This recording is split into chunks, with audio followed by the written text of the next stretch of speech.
Good morning students. आज हम पढ़ेंगे class 8th science lesson number 1 crop production and management. All organism need food for survival. ये तो हम सभी जानते हैं कि जितने भी जीव हैं उन सभी को भोजन की ज़रूरत होती है अपने सर्वाइवल के लिए, अपने जीवन को चलाने के लिए। फूड प्रोवाइड करता है हमें energy required for various carrying life process. बहुत से जीवन के प्रोसेस हैं जिनके लिए हमें फूड की और एनर्जी की ज़रूरत होती है। While plants can make their own food, जब प्लांट्स जो हैं वो अपना भोजन खुद बना सकते हैं। Animals including human can not make their own food and are therefore dependent on the other organism. Humans obtain their food from various plants and animals. जैसा कि अभी हमने पढ़ा, इसमें क्या है कि प्लांट्स जो हैं वो अपना भोजन खुद बना सकते हैं, जबकि एनिमल्स जितने भी हैं और इंक्लूडिंग मैन, ह्यूमन्स, अस यानी हम लोग इंसान जो हैं वो भी अपना भोजन खुद नहीं बना सकते।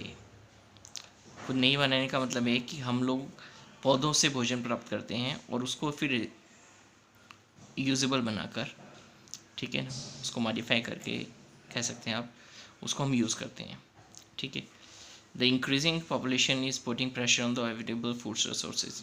जैसे कि आबादी बढ़ती जा रही है, जनसंख्या बहुत ज़्यादा बढ़ रही है, इसकी वजह से ये जो फूड रिसोर्सेज हैं इन पे बहुत ज़्यादा प्रेशर बन गया है। To meet the increase food demands, इन बढ़ती डिमांड्स को पूरा करने के लिए प्रॉपर प्रोडक्शन की, प्रोटेक्शन की और मैनेजमेंट की ज़रूरत है। The science of cultivating land, यानी ये cultivating land, producing crops, raising animals, ये सब जो हैं वो मिलाकर इस सब को हम बोलते हैं agriculture.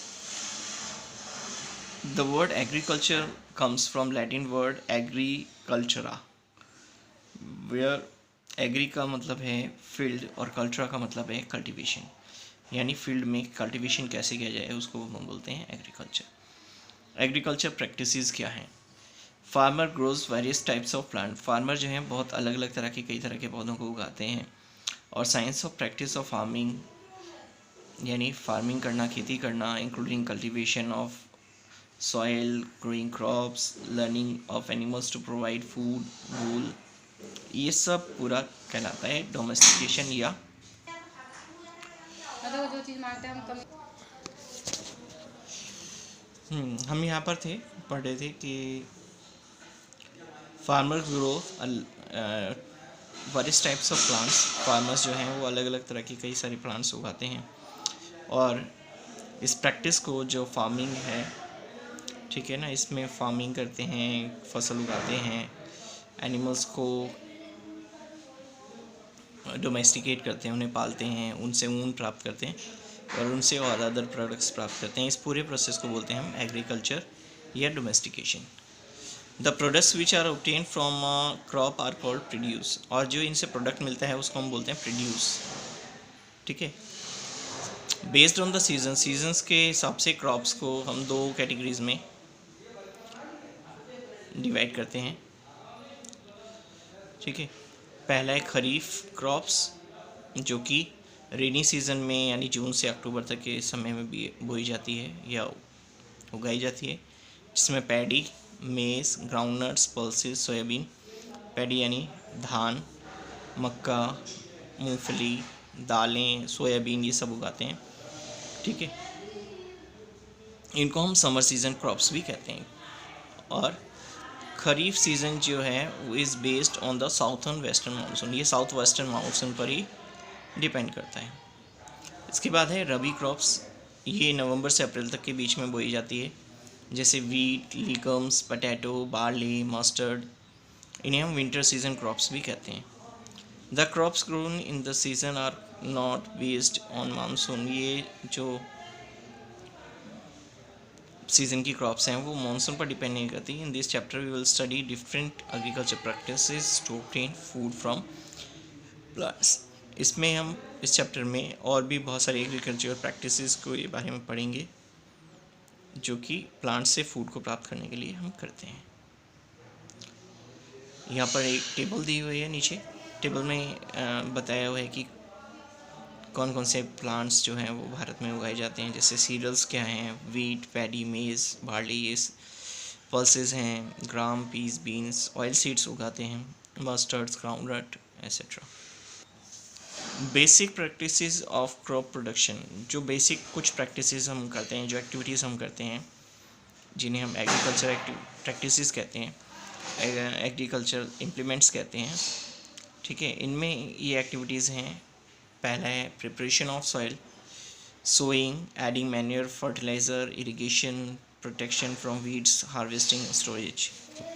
Preparation of soil, soil को कैसे प्रिपेयर करते हैं, ये पहला स्टेप है खेती का या कृषि का। Soil preparation refers to the processing of soil before sowing the seeds. Soil में सीड्स, बीज बोने से पहले जो हम तैयारी करते हैं उसको हम बोलते हैं preparation of soil. Its includes turning the soil, loosening it and breaking the large lumps into the fine soil. इस प्रोसेस में हम क्या करते हैं कि हल चलाते हैं और मिट्टी को लूज़ करते हैं, उसको टर्न करते हैं, पलटते हैं उसको, और उसके बड़े बड़े जो टुकड़े हैं उनको छोटे टुकड़ों में बदलते हैं। ठीक है, इसको हम बोलते हैं, इस पूरे प्रोसेस को इसको बोलते हैं हम टीलिंग या ploughing. Tilling, turning the soil allow the organism. ऐसा करने से क्या होता है कि जो ऑर्गेनिज्म, जो मिट्टी के अंदर जो जीव रहते हैं, to come to the top, वो टॉप पर ऊपर आ जाते हैं, decompose and dead plants and animals. और डेड प्लांट्स और एनिमल्स जो होते हैं वो डिकम्पोज हो जाते हैं। This allow the nutrients from the dead organism to be released into the soil. इससे जितने भी डेड ऑर्गेनिज्म, छोटे मोटे कीड़े मकोड़े जो होते हैं वो ख़त्म होते हैं और उसके डेड बॉडीज से मिट्टी को न्यूट्रिएंट्स मिलते हैं, पोषक तत्व मिलते हैं। हेल्दी डीप रूट्स जो हैं वो ग्रोथ कर पाती हैं प्लांट्स की। लूज सॉइल होने के कारण वो इजीली नीचे की तरफ ग्रोथ कर पाते हैं उनके roots. Its also allow better absorption of nutrition, nutrients भी अच्छे से मिल पाते हैं उन्हें, प्लांट्स को। Preparation of soil is an important step in growing a crop. एक फसल उगाने में प्रिपरेशन ऑफ सॉइल एक इम्पॉर्टेंट स्टेप है। Implements used in soil preparation, soil preparation में कौन कौन से इम्प्लीमेंट्स यूज़ किए जाते हैं, जैसे प्लव, टूल्स जो हैं उनको कहा गया है। प्लव, हल, ये एक तरह का टूल है जो कि टिलिंग के लिए इस्तेमाल किया जाता है। ये वुड से बना होता है और आजकल आयरन से बने हुए प्लव भी यानी हल भी इस्तेमाल किए जा रहे हैं। The plough consist of a triangular iron blade, इसमें ट्रायंगल शेप का आयरन ब्लेड होता है जिसे प्लव शेयर कहते हैं। दैट वो क्या करता है, that cuts the through the soil, ये मिट्टी को काटता है उसके ब्लेड से और उसको टर्न करता है।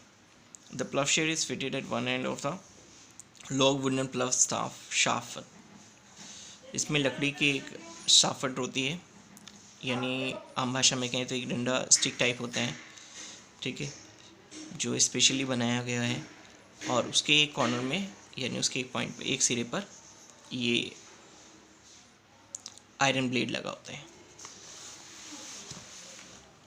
The next of a pair of animals, और एनिमल ऑफ पेयर का जैसे बुल, कैमल, हॉर्स, इनका इस्तेमाल करके उसको हल को चलाया जाता है, जिससे मिट्टी जो है वो कटती है और टर्न होती है।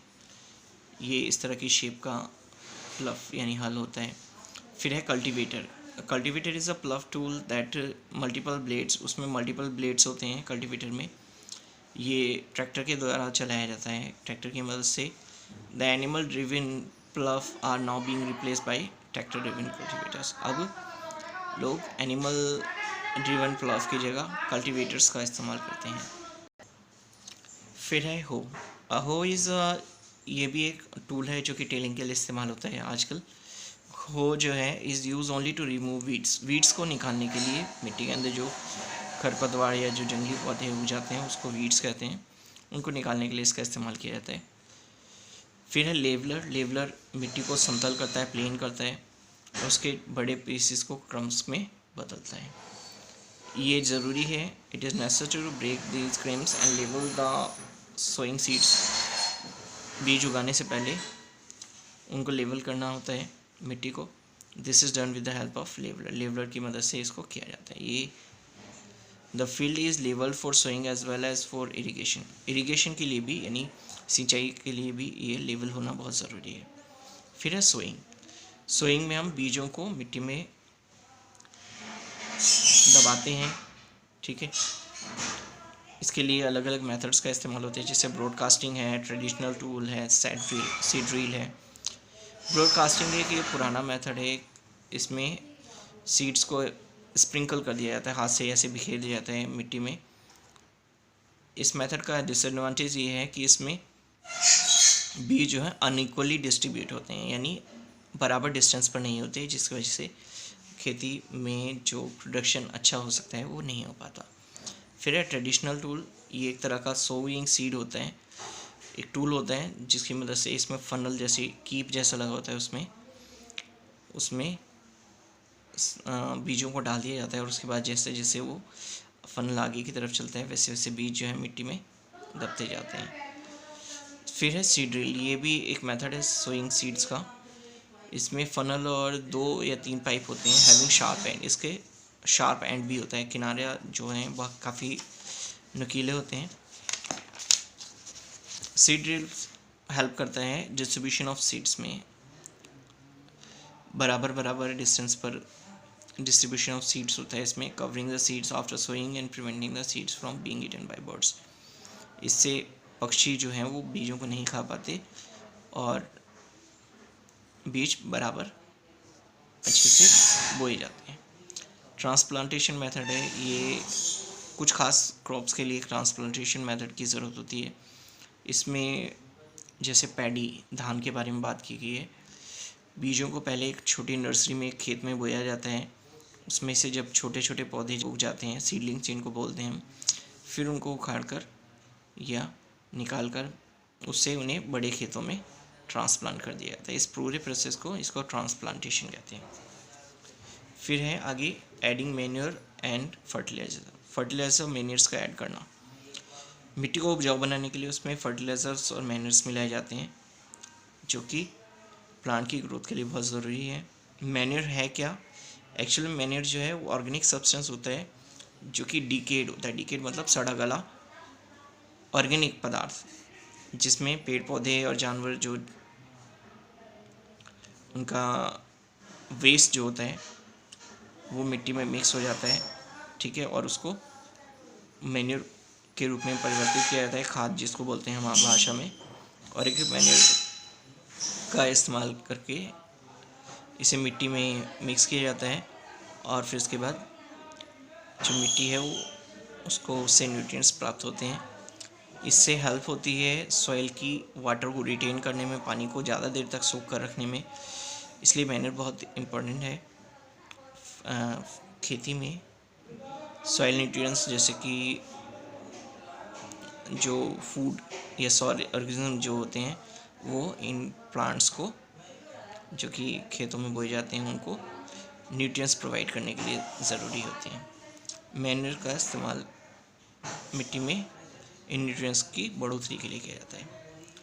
3 तरह के मैन्योर्स की बात यहाँ पर कही गई है। पहला है फार्म यार्ड मैन्योर, FYM जिसको कहते हैं।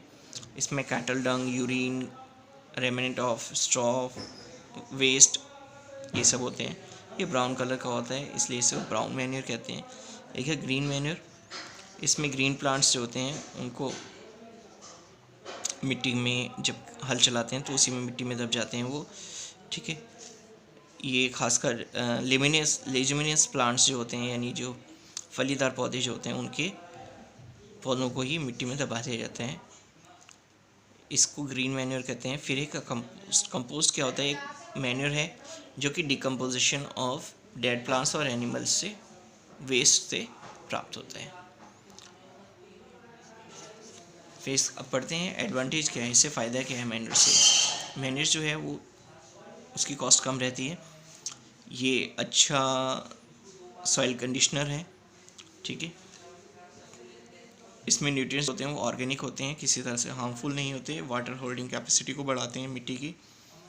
इसमें मैक्रो और माइक्रो न्यूट्रिएंट्स दोनों तरह के न्यूट्रिएंट्स पाए जाते हैं। Manure make the soil porous, ये मिट्टी को सॉफ्ट रखता है और एयरी रखता है, जिससे कि पौधों को और उनकी रूट्स को एयर की कमी नहीं रहती और उसकी सप्लाई होती रहती है। बाकी का लेसन नेक्स्ट वीडियो में। Thank you.